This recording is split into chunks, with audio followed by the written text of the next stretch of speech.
Praise the Lord. परमेश्वर की दया और करुणा से एक और अवसर मिला। आज का वचन हम सबोपदेशक में से देखेंगे। सबोपदेशक और उसका 3 अध्याय पहली 2 आयतें पढ़ें।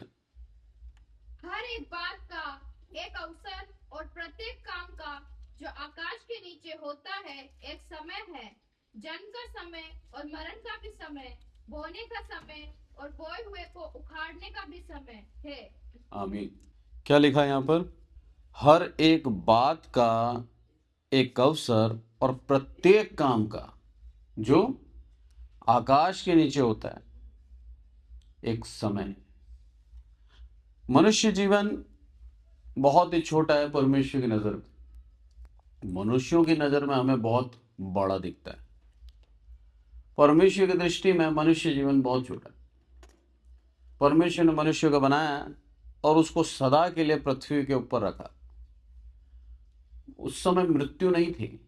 आदम और हवा अदन की वाटिका में रखा, उस समय मृत्यु नहीं थी, पाप नहीं था, और वो सदा के लिए इस पृथ्वी के ऊपर, उस वाटिका के ऊपर सदा जीवित रहते, आनंदित रहते। सब कुछ दिया था उनको, सारे फल उनको खा सकते थे, वो हर एक चीज उनके पास थी। पर उनके जीवन की अभिलाषा ने और स्वार्थ ने उनके जीवन के अंदर पाप लाया। हमारे जीवन के अंदर जब हम स्वार्थ लेके आते हैं, हमारे जीवन के अंदर जब हम आज्ञा का उल्लंघन करते हैं, तब हमारे जीवन में परेशानियां चालू होती। और उसके बाद जाकर मनुष्य का जीवन पाप के कारण वो मरने लगा और अदन की वाटिका से उसको निकाल दिया। यहां पर क्या लिखता है? आकाश के नीचे जो होता है हर एक बात का समय है। परमेश्वर हर एक बात का समय हमारे जीवन के अंदर तय कर रखा है। पूरी पृथ्वी की यदि मैं बात करूं आपसे, तो पूरी पृथ्वी परमेश्वर ने पूरा ब्रह्मांड 6 दिन में बनाया और 7वें दिन विश्राम करा। पूरा लिख चुका, अंत तक लिख चुका। हम पूरा पृथ्वी का अंत कैसे होगा ये भी हम प्रकाशित वाक्य में पढ़ते हैं। एक भी ऐसी चीज नहीं है जो अब करना बाकी है प्रभु को। हर एक नाम के साथ उसका भविष्य प्रभु लिख चुका है। इसीलिए बोल रहे हैं यहां पर कि तुम्हारे लिए जो कुछ होने वाला है वो मैं लिख चुका हूं। उसका एक समय है और उस समय के अंदर ही वो होगा। हर एक बच्चा जब जन्म लेता है तो उस जन्म का एक समय होता है। वो समय परमेश्वर ने ठहरा रखा है। उसकी आयु प्रभु ने ठहरा रखी है। ना उससे पहले होगा ना उसके बाद होगा। मैं बताता हूं मेरे बच्चे के विषय में। जौना जब होने वाला था तब उसकी जो डेट दे रखी थी डॉक्टर ने, उससे एक दिन पहले, एक दिन 7 दिन पहले हो। जो सोचा था सांसारिक रूप से इस दिन को, उसको परमेश्वर ने अपने नियत समय के ऊपर करा। ये चीज बताती है कि प्रभु ने सब लिख रखा है और जो हमारे लिए उचित है वही हमारे जीवन के अंदर वो हमें प्यार करता है, इस कारण वो होने देता है। परमेश्वर बोलता है कि मैं तेरे लिए जो कल्पना करता हूं वो तेरी हानि की नहीं, तेरे लाभ की है। जो कुछ तेरे जीवन में हो रहा है जानता हूं मैं। उसके बावजूद भी हम मनुष्य कई बार चिंता में घिरे रहते हैं, कई बार परिश्रम इतना अधिक करते हैं ये सोच करके हम अपनी अवस्था बदल देंगे। पर आपके परिश्रम के द्वारा आपकी अवस्था नहीं बदलती। परमेश्वर की दया और करुणा के द्वारा आपकी अवस्था बदलता है प्रभु। एक मजदूर जितनी मेहनत करता है ना, उसका शारीरिक श्रम के विषय में बता रहा हूं मैं, उसका 1% भी मैं समझता हूं जो करोड़पति अरबपति होते हैं ये नहीं करते। 1% भी नहीं करते। पर उनके और उनके पैसों के अंदर कितना डिफरेंट होता है। दिन भर मेहनत करता है, दिन भर पूरे शरीर का जान लगाकर वो काम करता है, उसके बाद उसको मिलता कितना है? 300 रुपये, 400 रुपये, कोई अच्छी जगह पे है तो 500 रुपये। बस एक पूरे दिन की मेहनत की कीमत 500 रुपये, और उसके एक साइन करने की कीमत करोड़ों अरबों रुपए। कितना अंतर है। शारीरिक श्रम किया क्या उसने? नहीं किया। परमेश्वर यहाँ पर बता रहा है हमें हर एक बात का निश्चित समय है। परमेश्वर ने बिठाया है, परमेश्वर ने चुन रखा है और परमेश्वर ही आपको उस अवस्था में रखता है क्योंकि हमारे लिए वो उत्तम है। पुराने नियम से यदि हम देखें तो पुराने नियम के अंदर कई बार इसराइली गुलामी में गए, कई बार इसराइलियों के जीवन में सब कुछ जो था वो ले लिया गया और उनको ऐसा जीवन जीना पड़ा कि वो डर डर के छुप छुप के अपने शत्रुओं से जीते थे। वो उनके लिए भला था क्योंकि जो परमेश्वर से दूर हो गए थे वो ऐसी अवस्था के अंदर परमेश्वर के करीब आ गए। जिनको प्रभु परमेश्वर के ऊपर विश्वास नहीं था, उनका विश्वास उस अवस्था के अंदर जब उन्होंने किया और पाया तो उनका विश्वास बढ़ा। हमारे जीवन के अंदर अवस्था प्रभु इसीलिए डालता है कि हम विश्वास में बढ़ते जाएं, हम प्रभु की नजदीक आ जाएं, ताकि परमेश्वर से जो संगति है हमारी वो ना टूटे। जब सब कुछ हमें दे देता है ना, तब हम परमेश्वर के नजदीक आना बंद कर देते हैं, उसके करीब नहीं आते, क्योंकि अब हमारे पास सब कुछ है। परमेश्वर हमें बहुत प्यार करता है, इसीलिए उसने सब कुछ पहले से लिख रखा है। इसलिए यहां पर क्या बोल रहा है सब उपदेशक के अंदर, हर एक बात का एक अवसर और प्रत्येक काम का, अब कुछ छूटा है इसके अंदर? कुछ भी नहीं छूटा। प्रत्येक काम का जो आकाश के नीचे होता है एक समय है। यानी कि इस पृथ्वी के ऊपर जितना भी जो कुछ भी हो रहा है वो परमेश्वर की मर्जी और परमेश्वर की इच्छा से हो रहा है। हमारे जीवन में कई बार हम सोचते हैं कुछ, होता नहीं है, विचार करते हैं, पाते नहीं है, मांगते हैं प्रभु से, प्रभु बोलता है धीरज धर। प्रभु क्या बोलना चाह रहा है? उस समय तक इंतजार कर जिस समय पर मैंने तेरे को सब दे रखा है। परमेश्वर ने आपको सब दिया है, ऐसा कुछ भी नहीं है जो प्रभु ने आपके लिए रोक रखा हो। उसकी तरफ से आपको पूर्ण आशीष है। वो बोलता है विश्वास कर और मांग, मैं तुझे दूंगा। पर हम करते क्या हैं? अविश्वास करके हम परमेश्वर का मार्ग छोड़कर कहीं और चले जाते। ये किताब सुलेमान को प्रस्तुत की गई, यूं बोल लीजिए इसका लेखक सुलेमान कहा जाता है। पर इतिहास यदि हम पढ़ें तो उसके अंदर एक बात है कि सुलेमान के जाने के बाद ये किताब उसको समर्पित की गई। सच्चाई प्रभु जानता है। परमेश्वर यहां पर हमें सिखाना चाह रहा है इस लेखक के द्वारा कि परमेश्वर एक एक बात का जो उसने करा है उसके पीछे उसकी एक योजना होती है। कई बार होता है हमारे जीवन के अंदर, पिता से हम कुछ मांगते हैं और पापा बोलते हैं रुक जा, फिर मांगते हैं, फिर बोलते हैं रुक जा। उसको मालूम है पिता को कि इसका उचित समय ये नहीं है। जैसे एक उदाहरण से बताता हूं मैं आपको, रेलवे के अंदर जो एम्प्लॉय होते हैं उनकी तनख्वाहें अच्छी होती हैं, उनके बच्चों को समय से पहले वो चीज़ें प्रोवाइड करा देते हैं जो उनके लिए हानिकारक हो जाती है कई बार। जैसे कि एक परिचित थे, अपने बच्चे को मोटरसाइकिल दिला दी, मात्र बच्चा 16 साल का, जबकि सरकार भी बोलती है 18 साल से पहले गाड़ी न चलाएं। बच्चे की जिद पे आकर बच्चे को मोटरसाइकिल दिला दी। हुआ क्या? उस जोश के अंदर जब उसने मोटरसाइकिल चलाई, एक्सीडेंट हुआ, बच्चा वहीं खत्म हो गया। सोचा क्या था? मेरे बच्चे के पास सब कुछ होना चाहिए, हम इतना कमाते हैं साहब। और हुआ क्या? उसके विरुद्ध जाकर उसी बच्चे के लिए वो दुखदाई हो गया। हम भी कई बार प्रभु से जिद कर रहे हैं, प्रभु अब भी दे, इसी वक्त दे। प्रभु प्यार करता है। प्रभु हमारे मनुष्य के समान नहीं है कि भावनाओं में बहकर हमारे लिए जो गलत है, हमारे लिए जो हानि के लिए है, वो हमें अभी देते। वो रुकता है, उसको मालूम है सही और उचित समय कब है, उसने लिख रखा है पहले, उससे पहले आपको नहीं देगा, क्योंकि वो हमसे प्यार करता है। और जब हमें मिलता है तब उससे हमें हानि नहीं होती, क्योंकि प्रभु ने दिया है, वो हमारे लिए आशीष ठहरता है। पर जब हम उस चीज को जबरदस्ती लेने का प्रयास करते हैं कि कुछ भी हो जाए मेरे को तो ये चाहिए, तब हम खुद अपने ही अभिलाषा में फंसकर हानि उठाते। परमेश्वर बोलता है धीरज धर, विश्वास रख, तेरे को दूंगा, तेरे लिए लिख रखा है मैंने, पर उस चीज के लिए तुझे विश्वास करना होगा। दाऊद राजा जो सुलेमान का पिता था, वो अपने भजन संहिता के अंदर क्या लिखता है, 62 आप निकालें भजन संहिता और उसकी पहली आयत। सचमुच मैं चुपचाप होकर परमेश्वर की ओर मन लगाए हूँ, मेरा उद्धार उसी से होता है। आमीन। दाऊद राजा भी ये बातें जानता था कि हर एक बात का एक निश्चित समय है।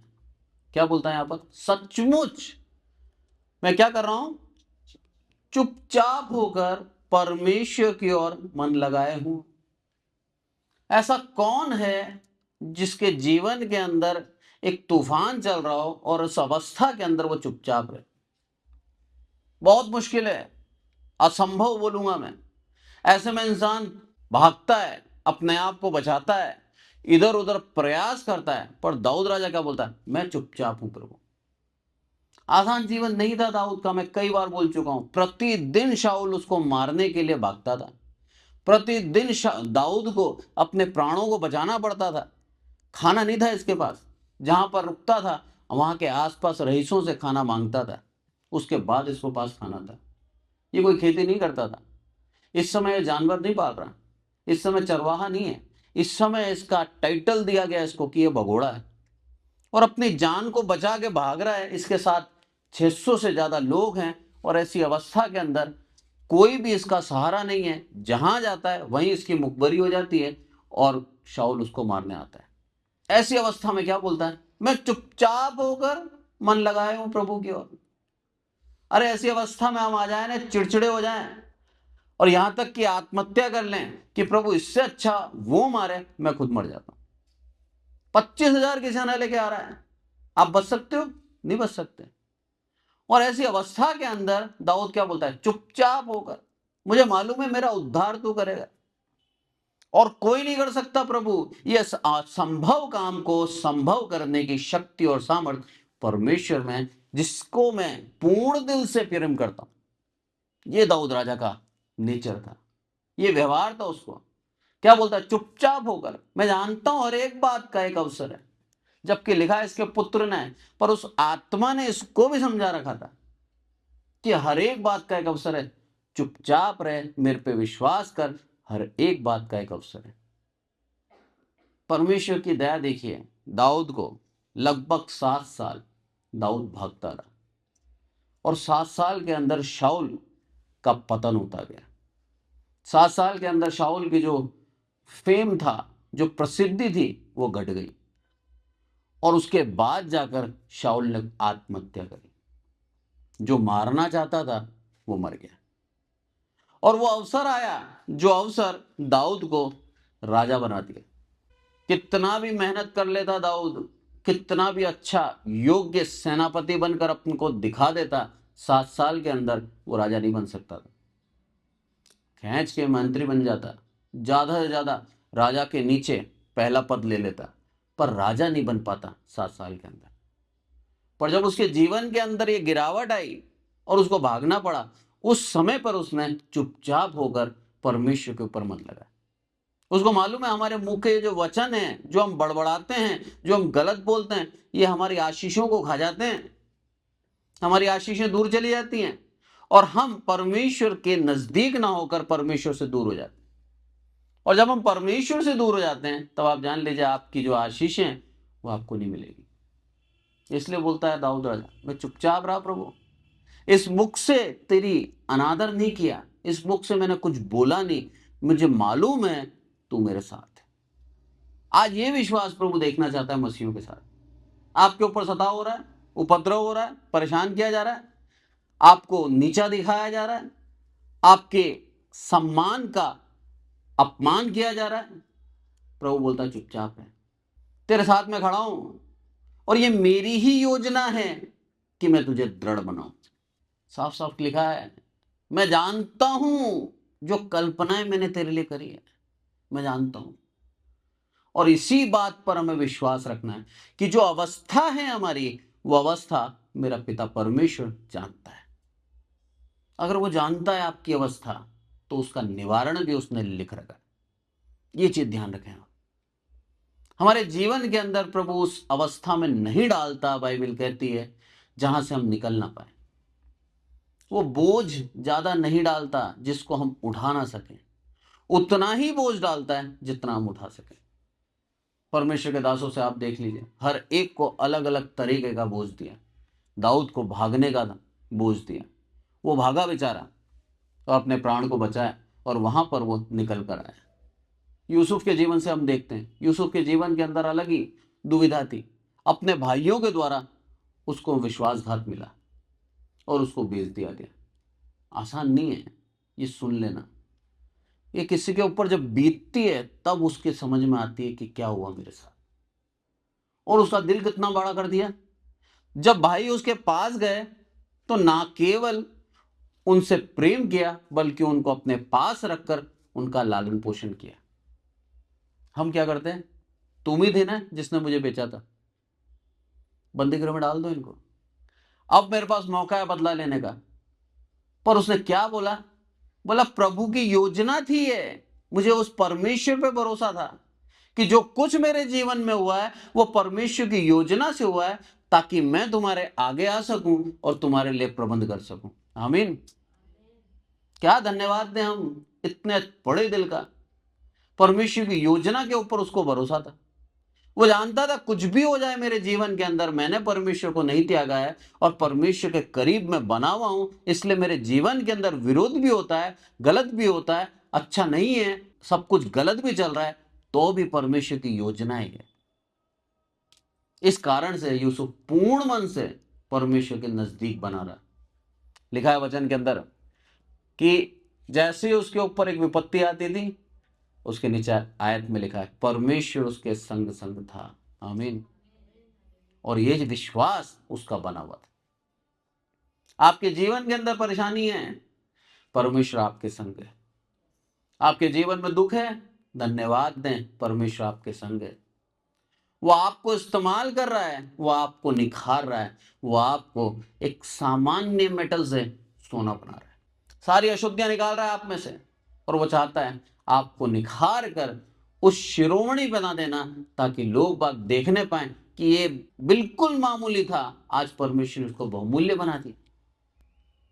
परमेश्वर हमें बहुत प्यार करता है, इसलिए हमारे जीवन के अंदर अलाउ करता है कि वो परिस्थितियों के अंदर से हम होकर गुजरे। इसलिए यहां पर क्या बोल रहा है सबोपदेशक के अंदर, हर एक बात का समय है, विश्वास रख, धीरज धर, तेरे जीवन को प्रभु ने लिख रखा है और उस समय तक विश्वास रख। आगे जब हम पढ़ते हैं दूसरी आयत, उसके अंदर क्या लिखा है, जन्म का समय, मरण का भी समय, बोने का समय और बोएओ को उखाड़ने का भी समय। कितना धन्यवाद दें। बोने का समय, वचन सुसमाचार सुनाने का समय प्रभु ने हमें दिया है, आज हम सुना रहे हैं। पर जब इस वचन को सुना दिया जाएगा और जब एक समय आएगा जब हमें वचन भी नहीं बोलने दिया जाएगा, तब परमेश्वर इस वचन की फसल हमारे सामने करेगा, उसको काटेंगे हम। तब परमेश्वर बताएगा हमें कि जो तुमने बोया था, आज देखो 100 गुना फल आया। एक दाना जमीन में डलता है, एक दाना, और वो दाना जब उगता है ना, तो कई दाने आते हैं उसके अंदर। गेहूं की बाली आप देख सकते हो, एक बाली के अंदर ही मैं समझता हूं नाना करते हुए 25 से 30 दाने आते होंगे। एक दाना मरा, इतने निकल गए। परमेश्वर हमें चाहता है कि हम उसके वचन को बोते रहें, ताकि परमेश्वर के लिए नई फसलें निकलें और परमेश्वर के नाम को मानने वाले हों, परमेश्वर के नाम पे विश्वास करने वाले हों, क्योंकि वो सारी बातें प्रभु ने पहले से ही लिख रखी। लिखा है आगे तीसरी आयत में, घात करने का समय और चंगा करने का भी समय। योआब और शिमी और तीसरा एक और, तीनों को दाऊद ने बोला था सुलेमान को कि ये तीनों मेरे राज्यकाल के अंदर मेरे विरोध चले, इनको तू मारना। सुलेमान ने नहीं मारा, पर सुलेमान ने आदेश दिया और तीनों को मारा दिया। योआब ऐसा था कि दाऊद की भी नहीं सुनता था, और सेनापति था दाऊद का, पॉलिटिकली राजनीतिकली स्ट्रांग था, और 3 मर्डर ऐसे करे जो मर्डर दाऊद को पसंद नहीं थे। एक अब्सलोम का मर्डर किया, एक अपने ही कजन का मर्डर किया, ऐसा करके उसने 3 मर्डर करे जो अपनी इच्छा से करे। दाऊद ने नहीं बोला था मारने के लिए, इसलिए दाऊद ने क्या बोला था सुलेमान को, बोला अब गद्दी तेरी है, मेरा राज्यकाल खत्म हो गया, अब मैंने तेरे को दिया है, पर इन तीनों को मत छोड़ना। इसलिए यहाँ पर बोलता है, यहाँ पर क्या बोलता है, घात करने का समय। वो समय नहीं था उनको मारने का, पर अब मेरा राज्य आया, मैंने अपने राज्य को स्थिर किया। परमेश्वर आपको सिखाता है कि हम परमेश्वर की योजना पर चलते रहें। परमेश्वर हमें बताएगा कब हमें किससे दूर होना है और हमें उससे दूर होना है। आज हमें मर्डर करने के लिए नहीं बोल रहा प्रभु, आज हमें बता रहा है किन लोगों से संबंध रखना है और किन लोगों से हट जाना है। लिखा है चंगा करने का समय। प्रभु हमें चंगा करना सिखाता है। प्रभु हमें चाहता है कि हम दूसरों के लिए प्रार्थना करें। प्रभु चाहता है कि उस मेल में आ जाएं और उसको एक सांत्वना दें। प्रभु ये भी चाहता है। उस राज्य को दृढ़ कर दिया सुलेमान ने उन तीनों की मृत्यु के बाद, और पूरे राज्य काल के अंदर एक भी युद्ध नहीं हुआ। कितना धन्यवाद दें प्रभु का। सुलेमान ने कोई भी युद्ध नहीं लड़ा और दाऊद ने कई युद्ध लड़े। सुलेमान को चुना गया उसकी बुद्धिमानी के लिए, सुलेमान को चुना गया उस परमेश्वर के मंदिर को बनाने के लिए, सुलेमान को चुना गया परमेश्वर की महिमा के लिए। जब हम परमेश्वर का कार्य करते हैं तब आपके जीवन के अंदर प्रभु आपको अलाउ करता है, मैं तेरे साथ हूं। और उसने पूर्ण रूप से परमेश्वर ने साथ दिया सुलेमान का। लिखा इतना वैभव बढ़ गया था इसराइल का, इतना वैभव कि पीतल सड़क पे पत्थर के समान पड़ी रहती थी। इतना वैभव बहुतायत से आता था उसके पास, सोना चांदी बहुतायत का था।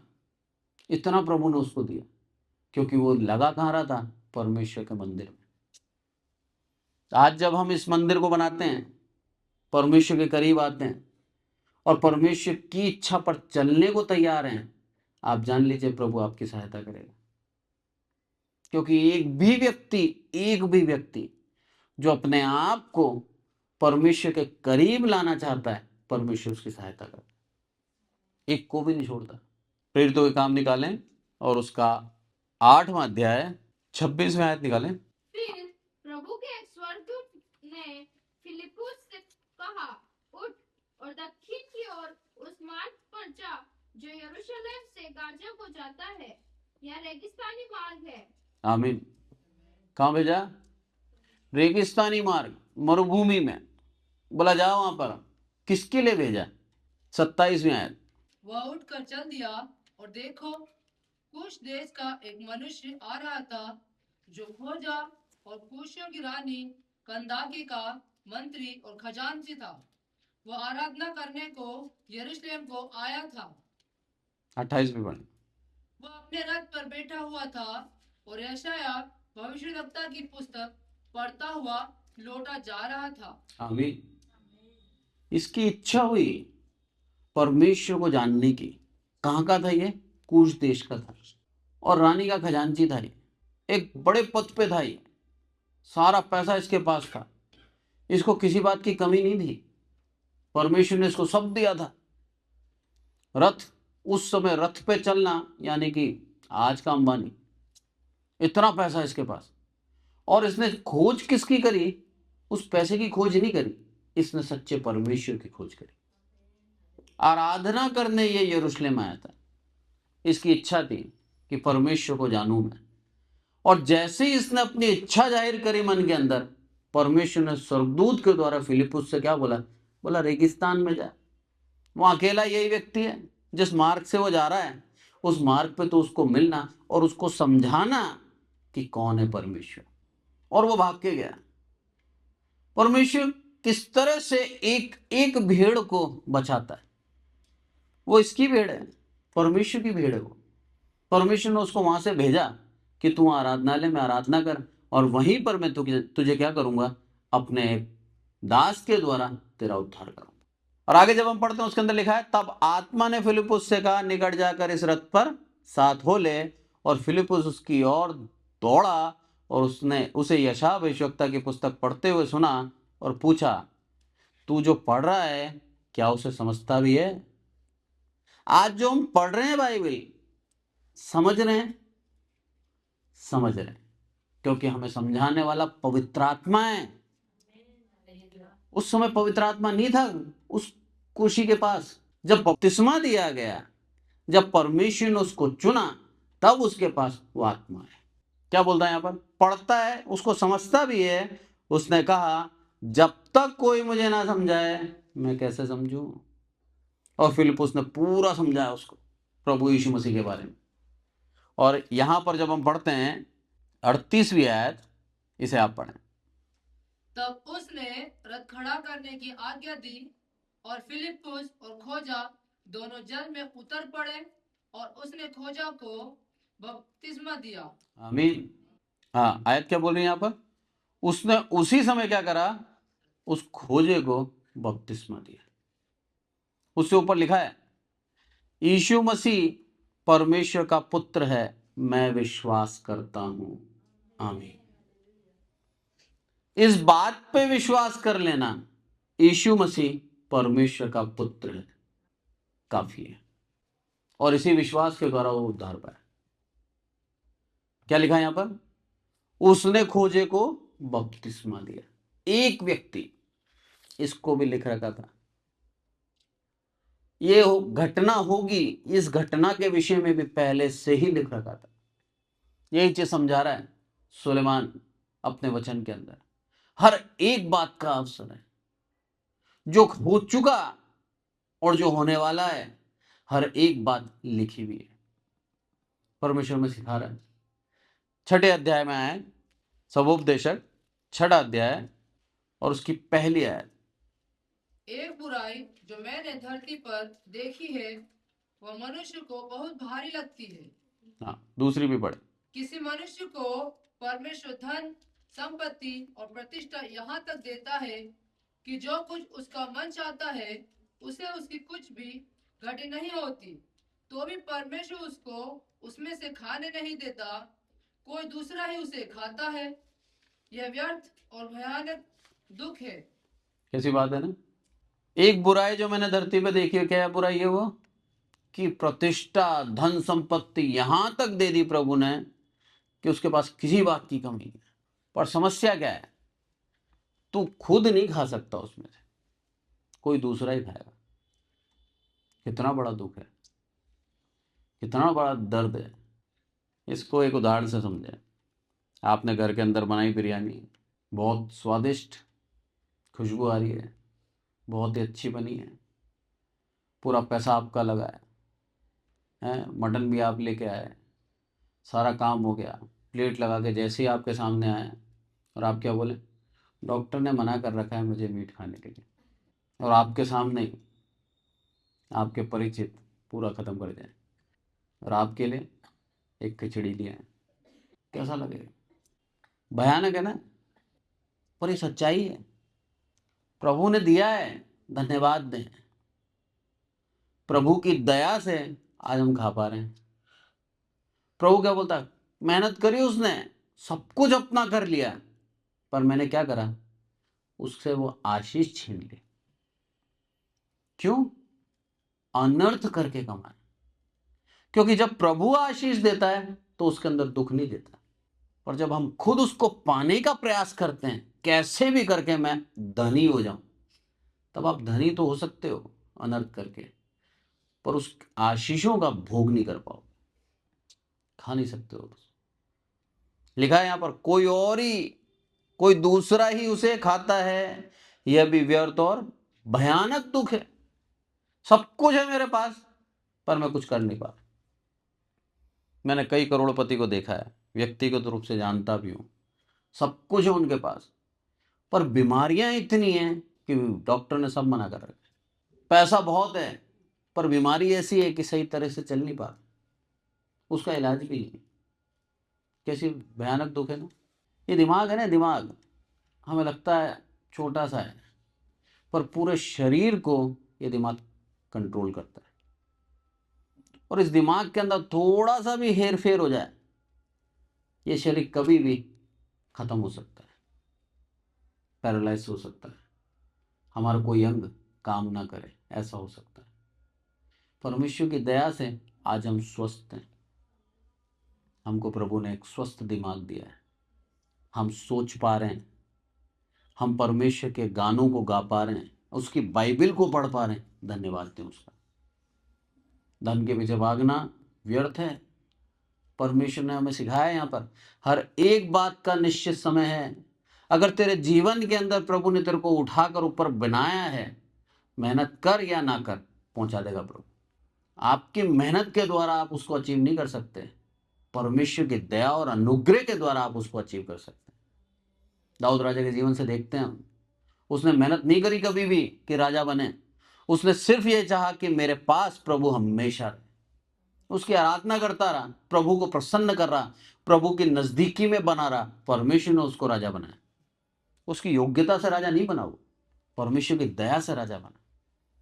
आज प्रभु आपसे यही चाहता है, उसकी खोज में रहें, उसके पीछे ईमानदारी से चलें, उसको प्रसन्न करें, अपने जीवन को प्रभु के लिए आज्ञाकारी बनाएं, स्वार्थ खत्म कर दें और पूर्ण रूप से प्रभु की इच्छा पर चलने वाले एक सच्चे विश्वासी ठहरें। परमेश्वर आपको अपने आप पूजा कर देगा। आपको कोई मेहनत करने की जरूरत नहीं है, किसी की निवेदन करने की जरूरत नहीं है, किसी के पीछे चलने की जरूरत नहीं है, किसी के मांगने की जरूरत नहीं है। प्रभु ने आपकी विनती सुन रखी है। वो जानता है आपके लिए क्या उचित है। वो चाहता है कि हम उसके पीछे पहले ईमानदारी से चलें। उसका वचन कहता है, पहले मेरे राज्य और धर्म की खोज कर, फिर जो चाहता है मैं तुझे दूंगा। आज वही करना है हमें, क्योंकि उसने अवसर निश्चित कर रखा है, उसने समय निश्चित कर रखा है। उस समय तक हम कितने भी हाथ पैर मार लें, हमें कुछ नहीं मिलेगा। उसकी दया के ऊपर चलना है हमें। यहां लिखा है, सब कुछ पाने के बावजूद भी उसके पास कुछ भी नहीं है, खा नहीं सकता उसके अंदर से। कितना बड़ा दुख है उसके जीवन में कि सब कुछ है मेरे पास और उसके बावजूद भी मैं खा नहीं सकता। परमेश्वर में सिखा रहा है कि उसकी चाह पर, उसकी इच्छा पर चलने वाले हो सके हम। आगे जब हम पढ़ते हैं 3री आयत, उसे पढ़ें। यदि किसी पुरुष के 100 पुत्र हो और वह बहुत वर्ष जीवित रहे और उसकी आयु बढ़ जाए, परंतु न उसका प्राण प्रसन्न रहे और न उसकी अंतिम क्रिया की जाए, तो मैं कहता हूँ कि ऐसे मनुष्य से अधूरे समय का जन्मा हुआ बच्चा उत्तम है। आमीन। किसी पुरुष के 100 पुत्रों और बहुत वर्ष जीवित रहे और उसकी आयु भी बढ़ जाए, पर हो गया उसके साथ, उसका प्राण प्रसन्न ना हो। इस व्यक्ति से बढ़िया ऐसा व्यक्ति जो अधूरे समय का जन्मा हुआ है। मैं कहता हूं कि ऐसे मनुष्य से अधूरे समय का जन्मा हुआ बच्चा उत्तम है। बोलो वो ज्यादा अच्छा है। उसके जीवन में खुशी ना हो और उसकी मृत्यु के बाद उसका अंतिम क्रिया भी नहीं की जाए। इसके जीवन में खुशी नहीं है। आज प्रभु आपको खुशी दे रहा है, परमेश्वर का धन्यवाद दें। आपके पास पैसा हो या ना हो, मैं हमारे घर के विषय में बताता हूँ आपको। एक समय था, अभाव में जी रहे थे।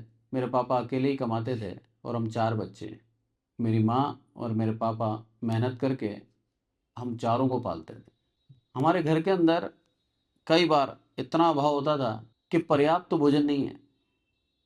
फिर मेहनत करते थे पापा, कपड़ा सिला और उसके बाद उस कपड़े को दिया, फिर पैसा आया और उसके बाद फिर वो खाना बन रहा है। पर वो समय ऐसा था कि हम चारों भाई बहन खुश रहते थे, किसी बात की कमी, आनंदित, छोटी छोटी बातों में, छोटी छोटी खुशियों में हम खुश होते थे, एक प्रेम के साथ बंधे हुए थे। मम्मी पापा हमारे, हम 6 एक साथ आनंदित रहते थे। और पापा ने इस अवस्था के अंदर भी कभी भी विजिटिंग जाना, प्रेयर करना नहीं छोड़ा, क्योंकि उनको मालूम है परमेश्वर की योजना है ये। सब कुछ दिया फिर सब कुछ ले लिया, ताकि विश्वास के अंदर दृढ़ बना सके मेरे पिता को। और जब सब दृढ़ हो गए, वो उस परख से निकल गए कि कैसी भी अवस्था घर के अंदर आए ये मेरे नाम को नहीं छोड़ेगा, तब सब कुछ वापस दे दिया। यह परमेश्वर की योजना। आपके जीवन में दुख है, धन्यवाद दें, वो आपके ऊपर काम कर रहा है, आपको निखारना चाहता है, दृढ़ बनाना चाहता है। आपको परमेश्वर चाहता है कि आप उसके लिए इस्तेमाल किए जाएं, इसलिए वो परखता है। और जब आप पूर्ण रूप से निखर जाते हैं, जब आपके अंदर कोई अशुद्धि नहीं रहती, दृढ़ विश्वास हो जाता है, तब आपको शिरोमणि कर देता है, सब कुछ दे देता है जो आपसे लिया है। आज के वचन से प्रभु हमको आशीषित करें। आइए प्रार्थना करें। हे हमारे प्रभु, आपका बहुत बहुत धन्यवाद देते हैं मेरे प्रभु, सारी आदर महिमा आपको देते हैं। प्रार्थना करते हैं मेरे प्रभु आपकी दया करुणा के लिए, आपकी दया करुणा सदा हमारे साथ रहे मेरे प्रभु। प्रार्थना करते हैं मेरे प्रभु पूजा बहन के लिए, उनके दिल में शांति दे मेरे प्रभु। जो मेरे प्रभु उनके विरोध में बोलते हैं मेरे प्रभु, प्रार्थना करते हैं मेरे प्रभु उनके मन के अंदर भी बदलाव दें मेरे प्रभु। मेरे प्रभु, किसी के लिए गलत बोलना उचित नहीं है, ये हम जानते हैं मेरे प्रभु। सारी आदर महिमा आपको देते हैं मेरे प्रभु। प्रार्थना करते हैं पूजा बहन के बेटे के लिए, जो उनकी सगाई नहीं रही, अब साथ में टूट गई है, उसके पीछे आपकी योजना होगी मेरे प्रभु। सारी आदर महिमा आपको देते हैं मेरे प्रभु। रजनी बहन के लिए प्रार्थना करते हैं मेरे प्रभु, आपकी दया करुणा उनके साथ रहे। उनकी तबीयत खराब है, पूर्ण रूप से चंगाई दे मेरे प्रभु। सब कुछ आपके हाथों में सौंपते हैं मेरे प्रभु। ये प्रार्थना निवेदन चर्च में आया है मेरे प्रभु, और हम चाहते हैं पूर्ण रूप से आप उनको चंगाई दें मेरे प्रभु। आज के वचन को लोगों के दिल में उतारना मेरे प्रभु, और मेरे प्रभु आपकी इच्छा पे चलने वाले एक सच्चे विश्वासी ठहरे मेरे प्रभु। सच में मेरे प्रभु हर एक बात का एक अवसर आपने दिया है। विश्वास करें, धीरज धरें और अपनी बारी का इंतज़ार करें मेरे प्रभु। आपने हर एक के लिए सोच रखा है, हर एक के लिए आपने योजना बना रखी है, और मेरे प्रभु हम पूर्ण रूप से विश्वास करते रहें मेरे प्रभु आपके ऊपर। सारी आदर महिमा आपको देते हैं मेरे प्रभु। हम घटें आप बढ़े। आपने हमारी विनती सुनी, इसलिए आपका बहुत बहुत धन्यवाद मेरे प्रभु। आदर महिमा आपको देते हैं, प्रभु यीशु मसीह के नाम से मांगते हैं, आमीन। और अब हमारे प्रभु यीशु मसीह का अनुग्रह, पिता परमेश्वर का प्रेम, पवित्र आत्मा की सहभागिता हम में से प्रत्येक के जीवन के अंत तक होती रहे, आमीन। Praise the Lord. Thank you so much.